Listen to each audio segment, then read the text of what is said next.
சித்து பகல் கிச்சனுக்கு வணக்கம் ஃப்ரெண்ட்ஸ். இன்றைக்கி நம்ம பார்க்க போகிறது மீன் குழம்பு வந்து எப்படி வைக்க போகிறோம் அப்படின்னு சொல்லிட்டு பார்க்க போகிறோம். மீன் குழம்பு வந்து எப்படி டேஸ்ட்டாக ஈஸியாக பண்ணுறது அப்படின்றத நம்ம பார்க்கலாம். அதுக்கு முன்னாடி நான் அதுக்கு தேவையான பொருட்கள் என்னென்ன எடுத்து வச்சுருக்கேன் அப்படின்றத சொல்லிடுறேன். அதுக்கு நான் ஃபஸ்ட்டு எடுத்து வச்சுருக்கிறது காணாங்கத்தை மீன் 1 கிலோ எடுத்து வச்சுருக்கேன்.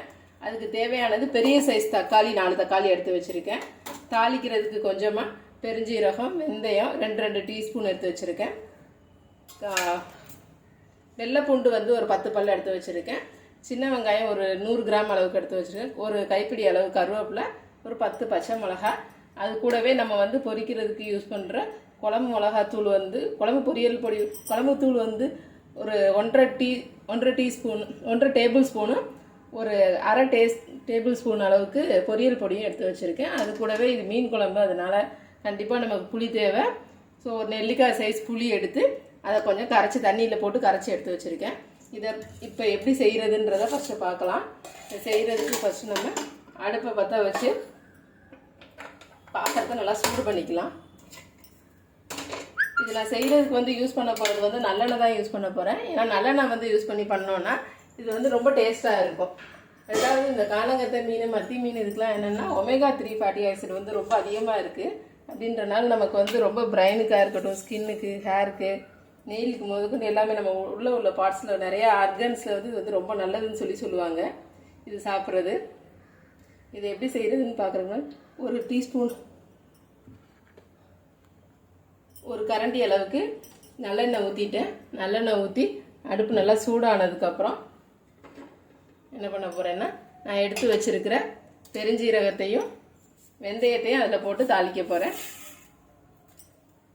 எண்ணெய் சூடானோன்னா போட்டு தாளிக்கலாம்.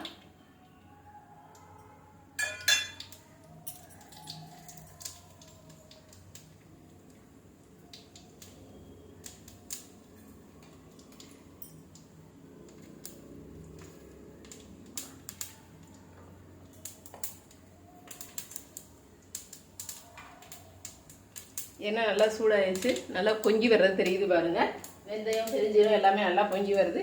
இப்போ நம்ம எடுத்து வச்சுருக்கிற கருவேப்பிலை, பூண்டு, வெங்காயம், சின்ன வெங்காயம் போட்டோம்னா தான் குழம்புக்கு நல்லா டேஸ்ட்டாக இருக்கும். பச்சை மிளகா, கருவேப்பிலை எல்லாத்தையும் போட்டு நல்லா தாளிச்சிக்கிறேன். நல்லா தாளிச்சிக்கிட்டு என்ன பண்ண போகிறேன்னா, அந்த வச்சுருக்க தக்காளியையும் அப்படியே மிக்சியில் போட்டு நல்லா அடித்து கொண்டு வர போகிறேன். ஏன்னா இப்போ வந்து தக்காளியும் அந்தளவுக்கு நமக்கு நைஸாக கரைக்க முடியாது. அதனால் நான் வந்து மிக்சியில் போட்டு அடித்து எடுத்துகிட்டு வந்துட்டு போகிறேன். அதுக்கு முன்னாடி வந்து நல்லா ப்ரௌனிஷாக வந்து நல்லா வேகணும். வெங்காயம், பூண்டு வந்து பச்சை வாசம் தெரியாத அளவுக்கு நல்லா வந்து வதக்கிக்கணும்.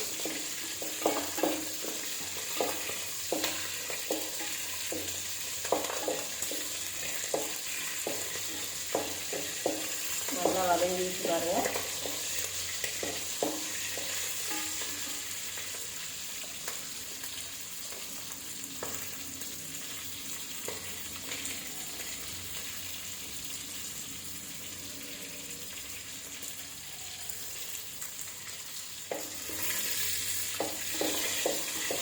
நல்லா வதங்கினதுக்கப்புறம் இப்போ நம்ம அரைச்சி வச்சுருக்க தக்காளியை அதில் ஊற்ற போகிறோம்.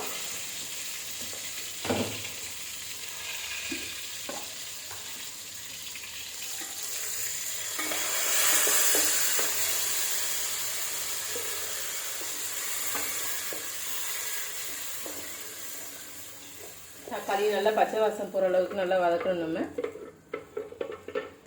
தக்காளி வதக்கும் போது நம்ம எப்போவுமே என்ன பண்ணலாம் அப்படின்னா, கொஞ்சம் உப்பு வந்து போட்டுக்கலாம். இப்போவே பத்தலை அப்படின்னா நம்ம மறுபடியும் அப்புறம் கொஞ்சம் சேர்த்துக்கலாம். கொஞ்சமாக உப்பு போட்டோம்னா கொஞ்சம் சீக்கிரமாக வதங்கும். அதனால் வந்து உப்பு போட்டால் சீக்கிரமாக வதங்குன்றனால தான் நம்ம வந்து தக்காளி போட்ட உடனே, தக்காளி வெங்காயம் போடுற நேரங்கள்லேயே உப்பு போட்டு நம்ம வதக்குறது.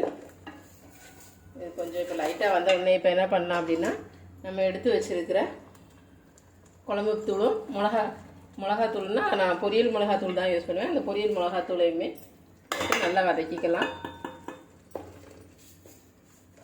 ஏன்னா அதில் உள்ள பச்சை வாசமும் போகணும். அப்போ தான் நமக்கு வந்து இன்னும் கொஞ்சம் நல்லா டேஸ்ட்டாக இருக்கும். அதனால் அதை போட்டு நல்லா வதக்குறேன்.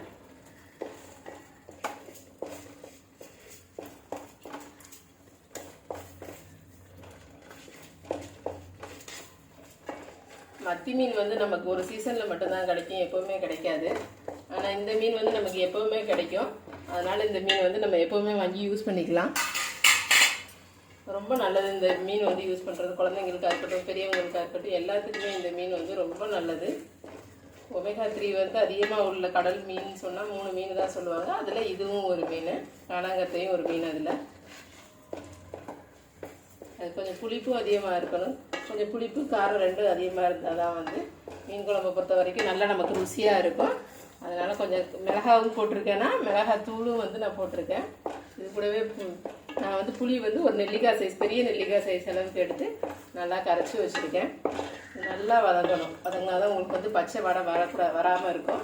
அதனால் நீங்கள் வந்து வதக்கும் போதே உங்களுக்கு தெரியும் இந்த மசாலா வாடையெல்லாம் போய் நல்லா இருக்காது. நல்லா வதக்கிக்கலாம்.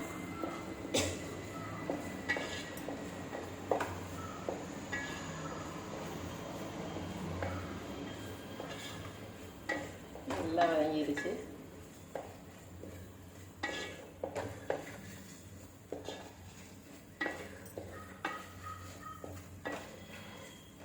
பச்சை வாசம் போய் நல்லா வதங்கினது தெரியுது பாருங்க. நல்லா வதங்கிடுச்சு. இப்போ நம்ம என்ன பண்ணலான்னா, நம்ம எடுத்து வச்சிருக்கிற புளியை நல்லா கரைச்சி வச்சுருக்கோம். அந்த புளியையும் அதில் ஊற்ற போகிறோம். கரைச்சி வச்சுருக்க புளி தண்ணி அதில் ஊற்றியாச்சு. ஏன்னா அதில் கொஞ்சம் புளி கலந்தாலும் கிடக்குன்றதுனால அந்த சக்கையை வந்து நம்ம எடுத்துடலான்னு தான் அப்படி கொடுக்குறேன்.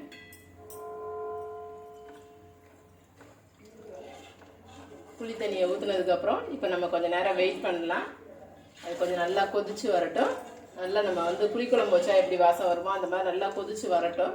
வந்ததுக்கப்புறம் நம்ம வந்து அதை இறக்க போகிற நேரத்தில் ஒரு 5 நிமிஷத்துக்கு முன்னாடி நம்ம வந்து மீனை போட்டோம்னா போதும். இல்லைத்தான் இப்போவே மீன் போட்டோம்னா மீன் வந்து உடஞ்சி ஒரு மாதிரி போயிடும். கடைசியாக போட்டோம்னா தான் அது வந்து நமக்கு நல்லா கிடைக்கும். அதனால் கொதிக்கிற வரைக்கும் ஒரு 5 மினிட்ஸ் நம்ம வந்து இப்போ வெயிட் பண்ணலாம். குழம்பு நல்லா கொதிச்சு வந்துருச்சு. இப்போ என்ன பண்ண போகிறோம் அப்படின்னா, நம்ம எடுத்து வச்சிருக்கிற மீனை இப்போ அதில் போட போகிறோம்.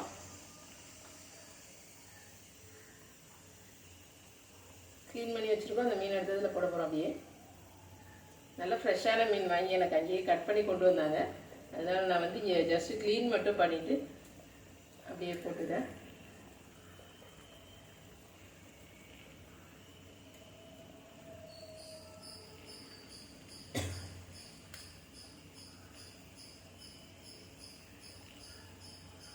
இப்போ ஒரு 5 மினிட்ஸ் வெயிட் பண்ணால் போதும். மீன் வந்து நல்லா வந்து வெந்து வந்துடும். 5 மினிட்ஸில் 3 to 5 மினிட்ஸே அதிகம் தான். அதுக்குள்ளேயே வெந்து வந்துடும். நம்ம வந்து இறக்கிடலாம். இந்த பொரியல் பொடி, இந்த குழம்பு பொடி எல்லாத்துக்கான லிங்க் வந்து நான் டெஸ்கிரிப்ஷனில் கொடுத்துருக்கேன். நீங்கள் வேணும்னா அதை கிளிக் பண்ணி பார்த்துக்கோங்க. நான் போடுற அடுத்தடுத்த வீடியோ வந்து நீங்கள் வந்து மிஸ் பண்ணாமல் பார்க்கணும் அப்படின்னா மறந்துடாமல் சப்ஸ்கிரைப் பட்டனையும் கிளிக் பண்ணிடுங்க. ப்ளஸ் அதில் உள்ள ஐகான் பட்டனையும் வந்து பெல் ஐகான் பட்டனையும் கிளிக் பண்ணிடுங்க. அப்போ தான் நான் கொடுக்குற அடுத்தடுத்த வீடியோவை நீங்கள் மிஸ் பண்ணாமல் பார்க்க முடியும். இப்போ நமக்கு சுவையான மீன் குழம்பு ரெடி ஆயிடுச்சு. மீன் வந்து நல்லா வெந்து வந்துருச்சு, கோச்சு வந்துருச்சு. இப்போ நம்ம அடுப்பை ஆஃப் பண்ணிக்கலாம். ஆஃப் பண்ணிவிட்டு நம்ம சர்வ் பண்ணுறதுக்கு தேவையான அளவுக்கு மீன் குழம்பு மட்டும் ஒரு இதில் எடுத்துக்கலாம். இதை வந்து நீங்கள் குழம்புக்கு வந்து போட்டு சாதத்தில் போட்டு சாப்பிட்டீங்கன்னா அவ்வளோ ஒரு ருசியாக இருக்கும். Thank you friends. இன்னும் அடுத்த ஒரு நல்ல ஒரு வீடியோவோட நான் அடுத்து உங்களை பார்க்குறேன்.